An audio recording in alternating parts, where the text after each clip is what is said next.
Good morning বন্ধুরা। দেখো আজকে আমি আর মেয়ে এখানে সকাল সকাল শিব পুজোর তোড়জোড় করতে শুরু করে দিয়েছি। আমি এখানে মালাগুলো গাচ্ছি, একটা মেয়ে দেবে শিবলিঙ্গে, একটা আমি দেবো।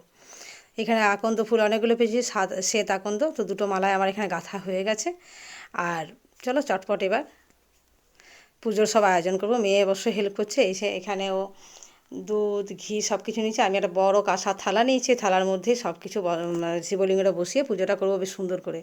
একটা থালার মধ্যে আর মেয়ে সব কিছু নিয়েছে, সবুজ মুগ, তোমার ওই যে চনার ডাল, মানে যা যা কিছু লাগবে মোটামুটি, কালো তিল, সব কিছু নিয়েছি, পান পইতে।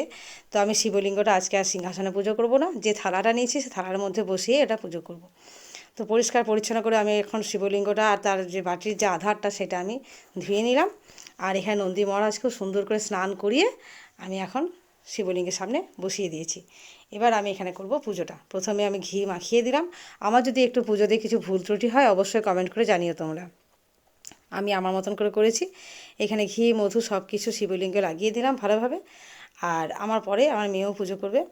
তো ধীরে ধীরে সব কিছু করছি। আর একটা থালার মধ্যে সব কিছু একটা ছোট্ট বাটিতে করে সব কিছু সাজিয়ে নিয়েছি, ঘি মধু কেশর জল আর দই, পঞ্চ যে একটা জিনিস দেওয়া হয় পঞ্চ, সেটা দেওয়া হয়েছে।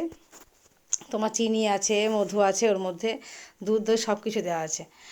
তো চলো এখানে আস্তে আস্তে করছি। আগে গণেশজির ঢাললাম, তারপর কার্তিক, তারপর অশোক সুন্দরী, তারপর মা দুর্গাকে স্মরণ করে তারপর শিবলিঙ্গে 5বার জল দিয়েছি।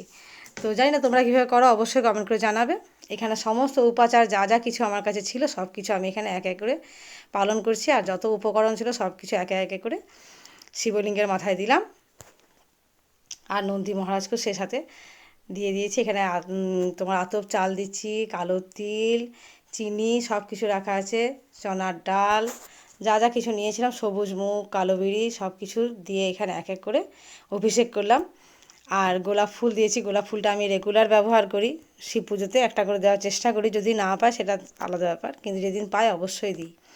আর মালাও পরিয়ে দিয়েছি, পান পইতে দিয়ে আহ্বান করলাম। সব কিছু মোটামুটি আমার মতন করে করেছি। একটা গোটা ফলও দিয়ে দিলাম সেই সাথে।